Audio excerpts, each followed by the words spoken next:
Michel lisait il y a quelques instants ce magnifique verset dans Isaïe où il est dit que l'Éternel Adonai nous connaît par notre nom.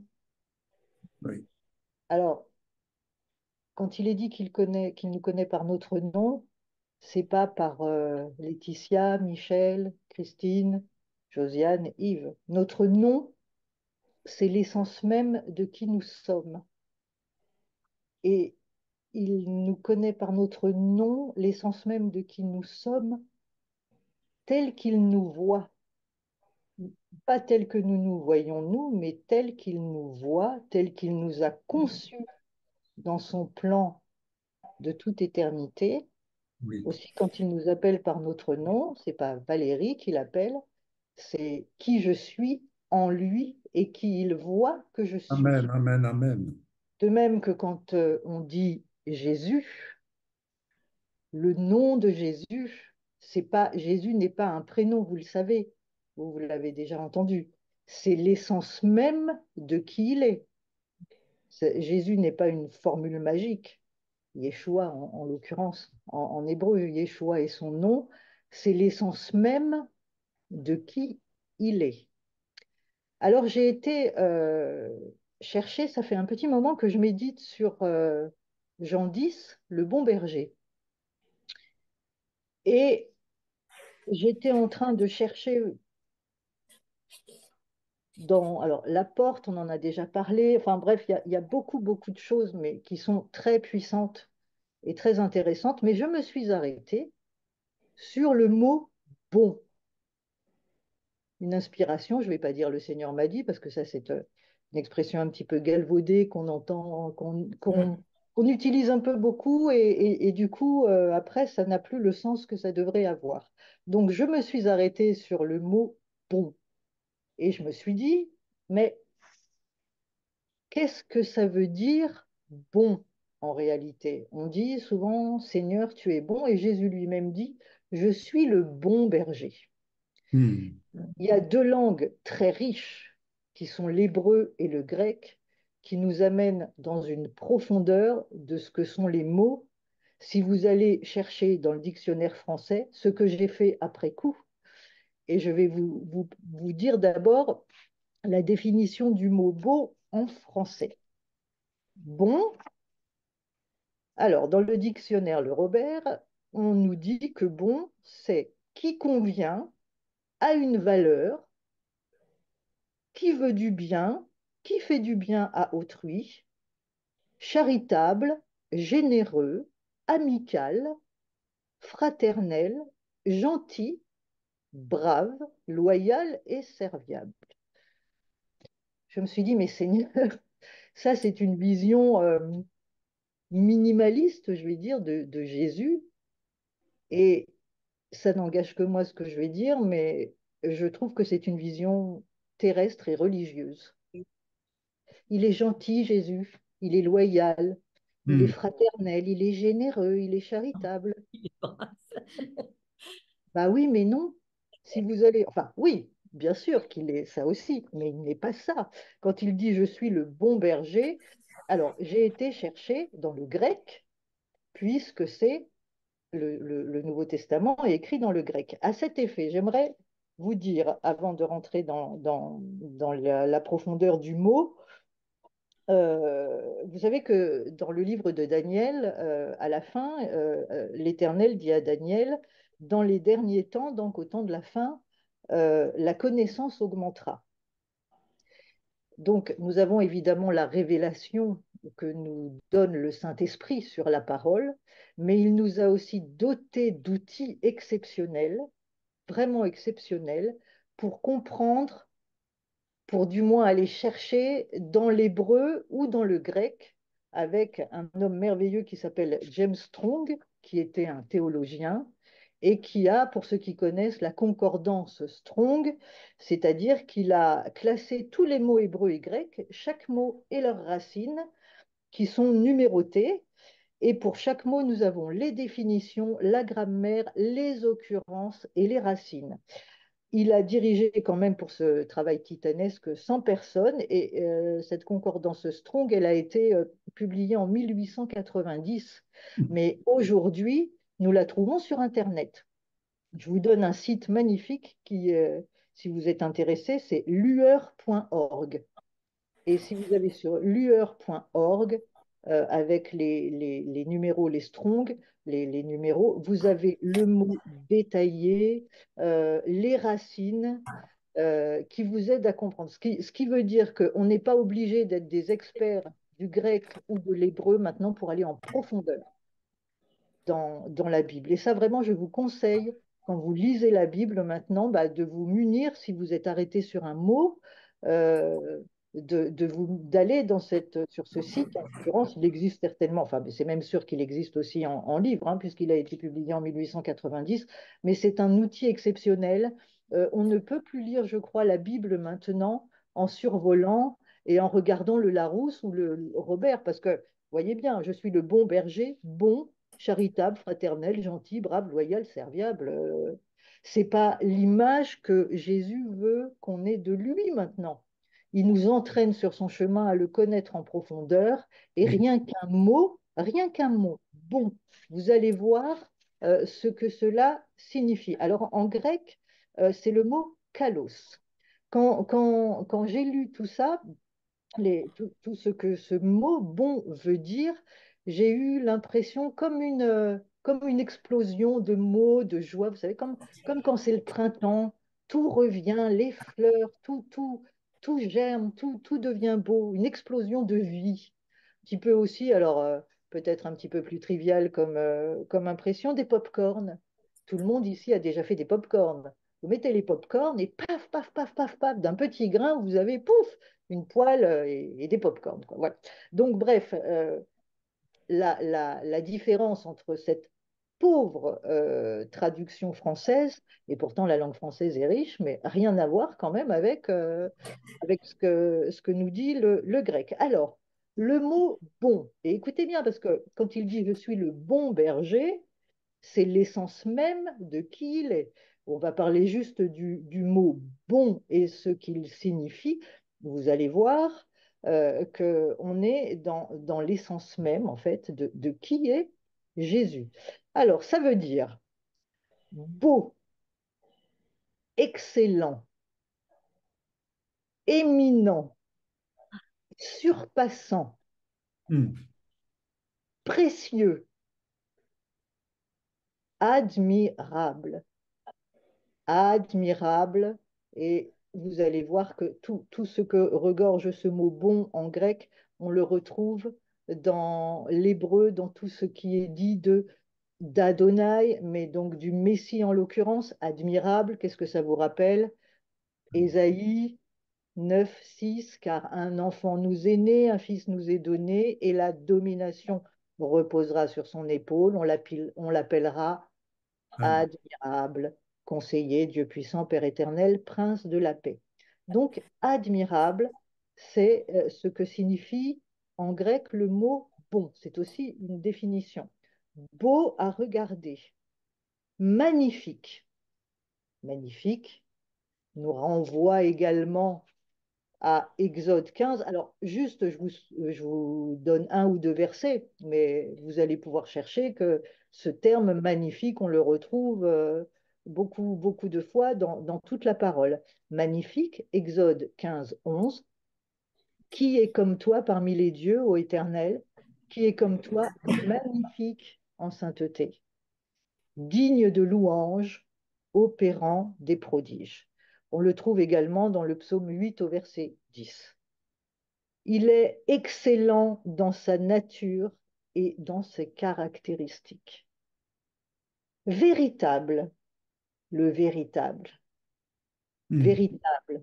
Apocalypse 3:7, voici ce que dit le Saint, le véritable, celui qui a la clé de David, celui qui ouvre et personne ne fermera, celui qui ferme et personne n'ouvrira. Apocalypse 19:11, puis je vis le ciel ouvert et voici parut un cheval blanc. Celui qui le montait s'appelle fidèle et véritable. Tout ceci est une définition du bon berger. Précieux. On le retrouve dans 1 Samuel, 1 Samuel, où est-ce que je l'ai mis précieux? 1 Samuel. Pour qui est réservé ce qu'il y a de précieux en Israël? Qu'est-ce qu'il y a de précieux en Israël si ce n'est Adonai lui-même, si ce n'est le Messie Yeshua lui-même? Il y a aussi compétent, capable, honorable, honorable. Alors là, honorable. Philippiens 4, 8, honorable. Au reste, frères, tout ce qui est vrai, tout ce qui est honorable, tout ce qui est juste, tout ce qui est pur, tout ce qui est aimable, tout ce qui mérite l'approbation, tout ce qui est vertueux et encore une fois digne de louange, soit l'objet de vos pensées. Nous avons beau en raison de la pureté de cœur et de vie, et par conséquent digne de louange. Et digne de louange, on le retrouve partout dans la parole, mais en l'occurrence également dans Philippiens 4.8 que je viens de vous lire. On le retrouve également dans le psaume 96.4 qui dit car l'Éternel est grand et très digne de louange, il est redoutable par-dessus tous les dieux. Apocalypse 5 également, hein, donc digne de louange. Je regardais et j'entendis la voix de beaucoup d'anges autour du trône et des êtres vivants et des vieillards, et leur nombre était de myriades et de milliers. Ils disaient d'une voix forte, l'agneau qui a été immolé est digne de recevoir la puissance, la richesse, la sagesse, la force, l'honneur, la gloire et la louange. Honorable, on vient de le dire. Voilà tout ce que renferme le mot bon. Le bon berger est admirable, il est magnifique, il est véritable, il est précieux, il est honorable, il est digne de louange. Quand nous nous écrions, tu es bon Seigneur, voilà tout ce que nous disons. Ce n'est pas juste tu es gentil, fraternel, loyal.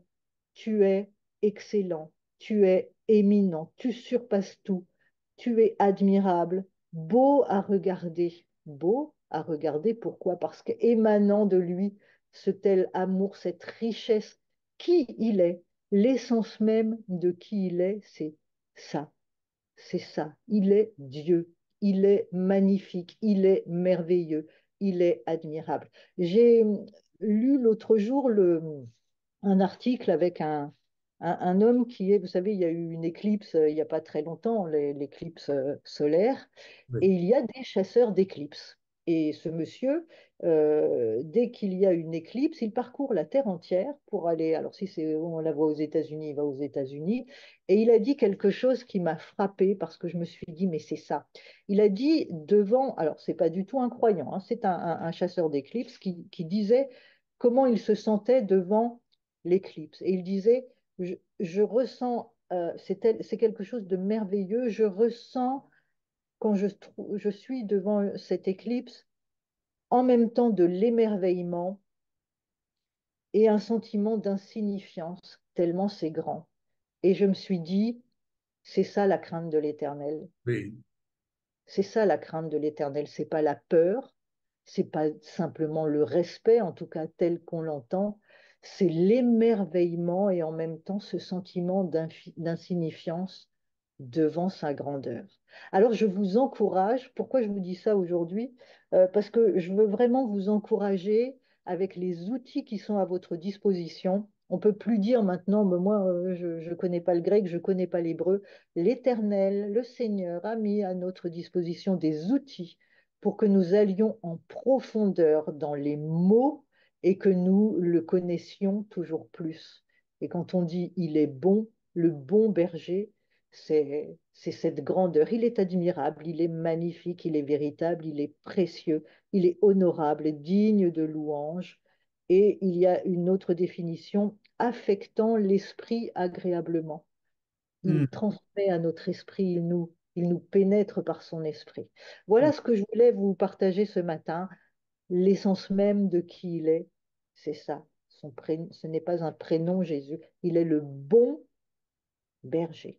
Alors, on pourrait évidemment se pencher sur le berger, mais là, simplement, je vais pas faire trop long parce que je voudrais que vous reteniez bien la définition vraiment profonde de ce qu'il dit quand il dit je suis le bon berger, ou je suis le beau berger, parce que c'est aussi la définition de beau. Voilà ce que je voulais, moi, vous partager ce matin. Yves, je te laisse la parole. Alors, dans l'évangile de Jean, chapitre 14, verset 14, je lis ce verset, Jean 14, verset 14. Jean 14, verset 14. Et tout ce que vous demanderez en mon nom, je le ferai, afin, afin que le Père soit glorifié dans le Fils. Si vous demandez quelque chose en mon nom, je le ferai. Quand je lis ce verset, je me sens, comme l'a signifié Valérie, je me sens insignifiant. Insignifiant par rapport à ce que, personnellement, je peux aspirer par grâce à vivre au-delà de ce que je peux penser ou imaginer du bon berger. Mais quand je lis ce verset, je me sens insignifiant et quelque part, ça m'amène toujours à m'interroger et surtout à me pousser en avant, à percer, à être déterminé pour parvenir au moyen de la foi, non par force ni par l'intelligence, mais en me connectant de plus en plus à la nature divine. Et quand je dis nature divine, à me connecter plus amplement, plus profondément en Jésus. Et quand je dis Jésus, le bon berger, corps glorifié. Parce que, immanquablement, Jésus dit, Yves, si tu demandes quelque chose en mon nom, je le ferai.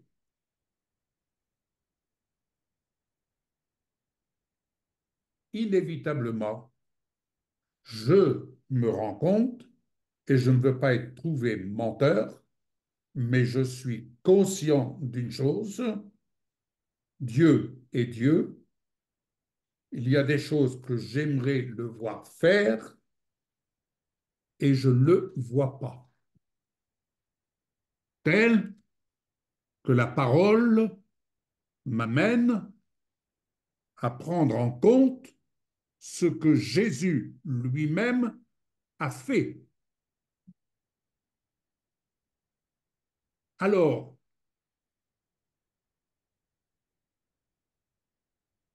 j'évite de prendre des chemins, des raccourcis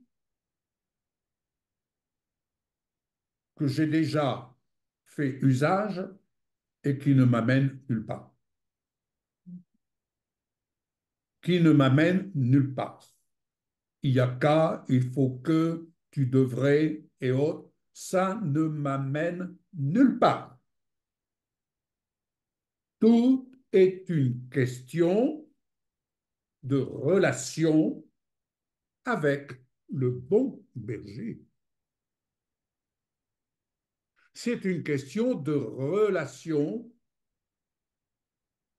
de maturité, de vision objective dans ma relation personnelle avec le bon berger.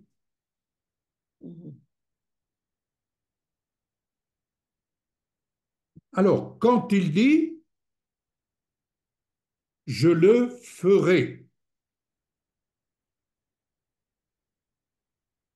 Jésus n'est pas homme pour mentir. Ce qu'il dit, il le fait. Ce qu'il dit, il le fera.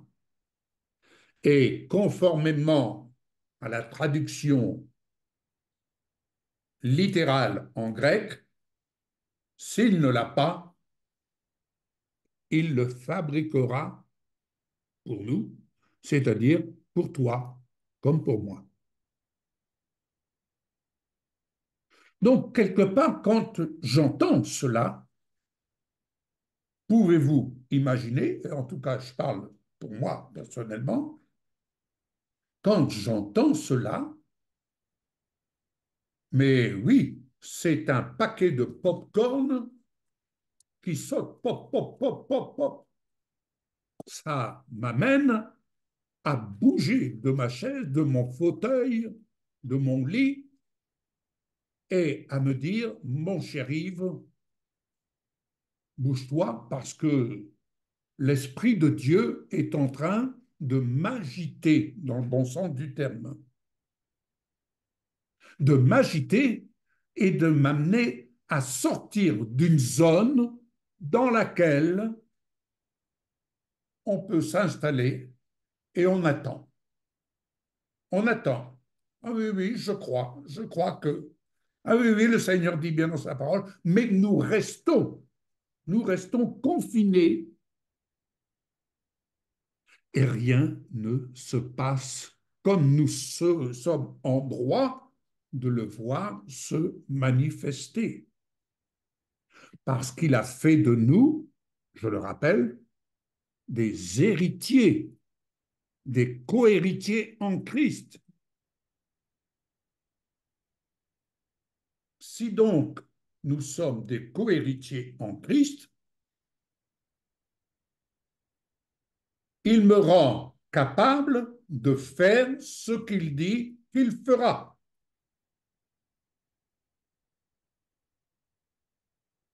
Alors, je vais poursuivre et vous distribuer ce paquet de bonbons.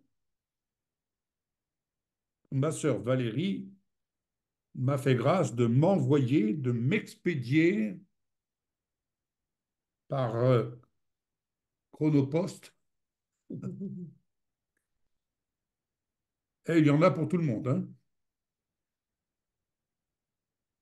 Alors, en grec, la signification de je le ferai, j'espère le prononcer convenablement, excusez, en grec, c'est poeo. Voilà, je prononce comme ça tellement que c'est. Alors, ça s'écrit P-O-I-E-O en grec. Et le numéro de référence que nous trouvons dans les Strong, c'est 4160. Alors, nous allons voir dans le verbe faire. Faire, c'est produire, c'est construire, c'est former, c'est façonner, fabriquer, c'est être des auteurs pour une cause, c'est rendre prêt, préparer, c'est produire, porter du fruit, c'est acquérir, pourvoir une chose pour soi-même, fabriquer une chose à partir de quelque chose. Je prends pour référence à la multiplication des pains. Les pains se sont multipliés à partir de quelques pains et aussi quelques poissons. C'est faire exécuter quelque chose à quelqu'un. La multiplication des pains a été distribuée par les disciples. Jésus a multiplié et il a donné aux disciples de distribuer. c'est être les auteurs d'une chose. Faire, c'est aussi agir droitement et faire bien, pratiquer, exécuter convenablement. C'est aussi célébrer, garder, c'est rendre prêt et en même temps instituer telle que la célébration de la Pâque, et c'est accomplir une promesse. Ce que Dieu promet, il l'accomplit. Et il nous rend ainsi, en tant qu'enfants de Dieu, il nous rend participants de son œuvre. Il nous rend participants en Jésus. Pas avec, en Jésus. Jésus a bien dit, je vous donne le pouvoir de chasser les démons, de guérir les malades, de ressusciter les morts, etc., etc. Je vous donne. Alors maintenant, voyons dans le verset 10. Il est dit, ne crois-tu pas que je suis dans le Père? C'est Jésus qui parle. Et que le Père est en moi. Les paroles que je vous dis, je ne les dis pas de moi-même. Et le Père qui demeure en moi, c'est lui, voilà, premier point, c'est lui qui fait les œuvres. C'est le Père qui agit dans le Fils, c'est aussi le Père qui agit en chacun d'entre nous et qui désire agir en nous et avec nous, au nom de Jésus. Jean 14, 12. En vérité, c'est toujours Jésus qui nous parle, le bon berger. Je vous le dis, celui qui croit en moi fera. Celui qui croit en moi. Yves, Michel, Laetitia, Christine, Emmanuel, Mireille, Samuel, Valérie, Josiane, celui qui croit en moi. Émilie, oui, si. Celui qui croit. Il faut donc, bien aimé, avoir l'humilité devant, j'allais dire, comme un ouvrier devant l'établi, de faire table rase pour vivre, décider de vivre un renouvellement. Vivre un renouvellement. Et arrêter de se bercer dans notre imagination et de se consoler avec des miettes. C'est Jésus qui parle. Celui qui croit en moi fera, accomplira, exécutera, produira aussi les œuvres. Et d'ajouter les œuvres que je fais. Oh Seigneur. Les œuvres que Jésus fait, nous sommes destinés à en faire de même. Mais mes bien-aimés, il ne faut pas se contenter de vivre une foi qui ressemble, qui stagne. La foi, elle est vivante.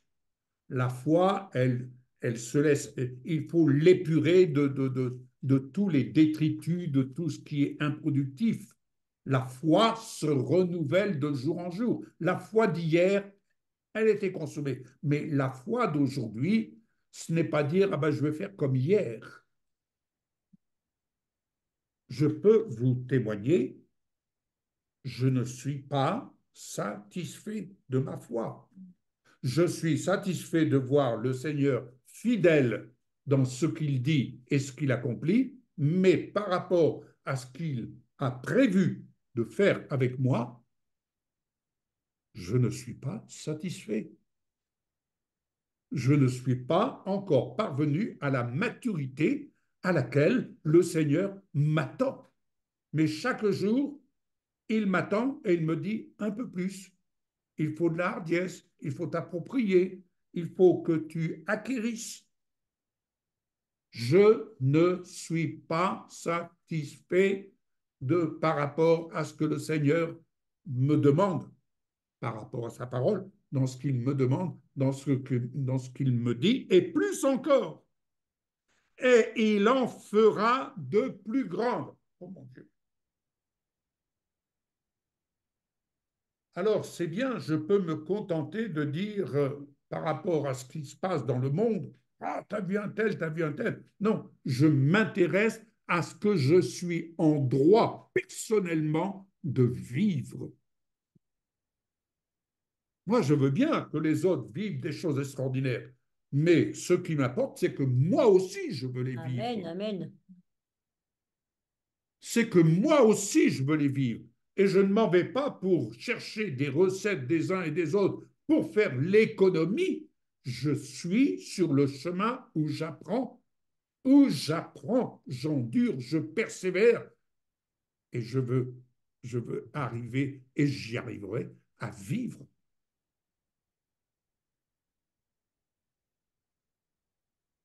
Parce que Jésus a dit, je m'en vais au Père. Si donc Jésus s'en va, est parti vers le Père, c'est que maintenant, il compte sur vous, sur moi. Il compte sur nous. Je suis ses mains, je suis ses pieds et autres. Oh, si vous avez l'humilité de vous examiner, vous allez certainement dire, j'n'y arriverai pas. Non, c'est pas ça qu'il faut dire. Rendons grâce à Dieu de ce qu'il a prévu, de ce qu'il a pour objectif de nous faire parvenir ce à quoi on n'imagine pas un instant. Mais pour ce faire, il faut s'affectionner aux choses d'en haut. Aux choses d'en haut. Bien aimé. Jean 14, 13. Il redit encore. Et tout ce que vous demanderez en mon nom, je le ferai. Je m'arrête sur ces verbes parce que c'est 4160 à chaque fois. Je le ferai. Jésus nous fait la promesse. Qu'est-ce que nous demandons en son nom? Seigneur, tu fais, Seigneur, tu fais. Non, non. Seigneur, apprends-moi à faire. Apprends-moi à être ce que tu es. Apprends-moi à être à l'image de ce que tu es. Ça, c'est ma prière. C'est ma prière. Afin que le Père soit glorifié dans le Fils. Est-ce que vous commencez à percevoir l'ordre de mission qui nous est confié en tant que pierre vivante et en tant que chrétien? Arrêtons de nous bercer d'illusions, d'espérances et de se contenter. Non, il y a beaucoup plus. Mais il faut percer, percer, percer. Jean 14, 23. Jésus lui répondit, si quelqu'un m'aime, il gardera ma parole. Notez bien. Si quelqu'un m'aime, il gardera ma parole. Et mon Père l'aimera. Nous viendrons à lui et nous ferons notre demeure chez lui. nous ferons, nous exécuterons, nous préparerons, Mm. nous fabriquerons à partir de chez lui, à partir de chez toi, de chez moi. Nous agirons droitement, nous exécuterons, nous célébrerons, nous rendrons prêt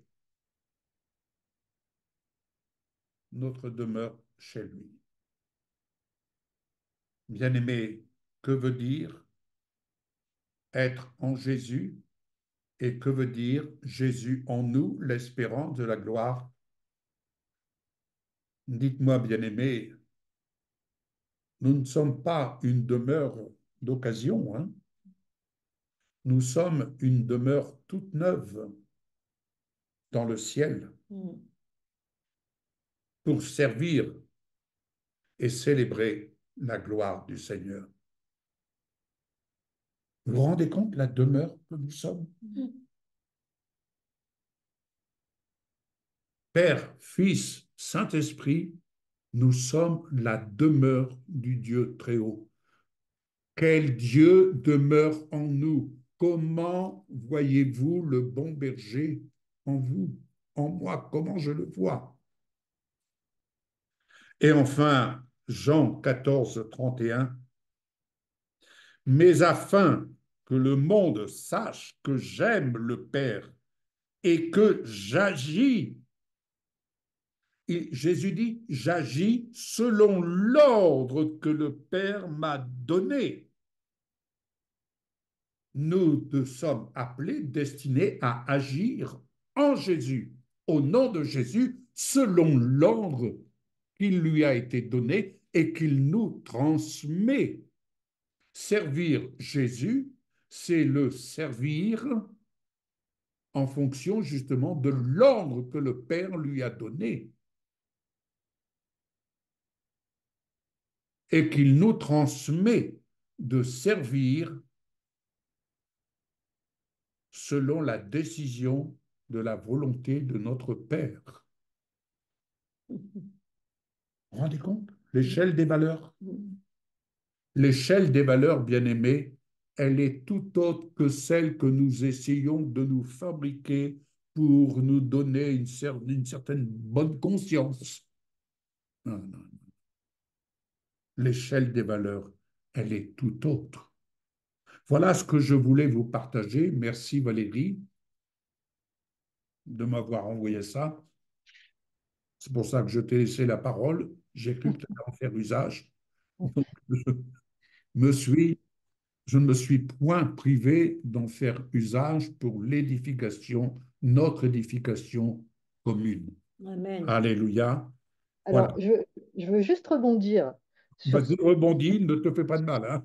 Non, ça va, je suis bien équipée. Euh, rebondir sur ce que tu as dit et ce que j'ai dit avant, parce que ce qui est merveilleux dans le grec et quand on va dans les Strong, c'est qu'on a les occurrences et les mots qui viennent des mots. Et donc, moi, j'étais dans kalos, donc bon, et en regardant les occurrences, je vois kalos poieo, et ça m'a alerté puisque poieo, c'est ce que je t'avais envoyé. Oui, Et c'est la traduction de faire le bien de Thessaloniciens 3,13. Ne vous lassez pas de faire le bien. On peut plus lire la Bible simplement. On peut. Qu'est-ce que ça veut dire ne vous lassez pas de faire le bien? C'est pas faire des bonnes œuvres. C'est faire, si on reprend la traduction de poieo et la traduction de kalos, kalo poieo, faire le bien, on prend les deux et on croise. Ne vous lassez pas de faire le bien, ne vous lassez pas de construire ce qui est précieux, ne vous lassez pas d'être les auteurs de ce qui est admirable, ne vous lassez pas de produire ce qui est honorable, ne vous lassez pas de fabriquer une chose à partir de ce qui est admirable. Bref, c'est sans fin. On peut faire le bien, c'est les œuvres, vous en ferez de plus grandes. oui. c'est la traduction, c'est ça en fait. C'est oui, faire le bien. Faut croiser chaque mot, chaque traduction, c'est sans fin. Mais c'est pas faire le bien, faire des bonnes œuvres. C'est faire l'œuvre de Dieu dans sa dimension divine. Ce que tu viens de dire, ce que j'ai dit avant, on croise les mots et oui. c'est faire le bien. C'est ce que Paul nous invite à faire quand il dit dans 2 Thessaloniciens 3,13, ne vous lassez pas de faire le bien. Ne vous lassez pas de faire les œuvres et même des plus grandes œuvres que ce que Jésus a fait. Alléluia. On le retrouve dans la contraction de ces deux mots, en fait. Oui, Faire oui. le bien, c'est pas simplement faire ce qui est bien, loyal, gentil, fraternel, faire des bonnes œuvres, voilà, aider son prochain. Bien sûr, ça faut le faire, bien sûr, attention, hein, ça n'annule pas ce qu'on doit faire dans notre vie sur Terre en matière de générosité, de bonté, de gentillesse. Non, mais le Seigneur nous instruit et nous emmène à rentrer dans sa dimension divine et donc à faire le bien tel que lui, il veut que nous fassions le bien, ce qui ne sont pas des œuvres terrestres. Mais il faut le faire aussi, bien sûr. Alléluia. Merci Seigneur.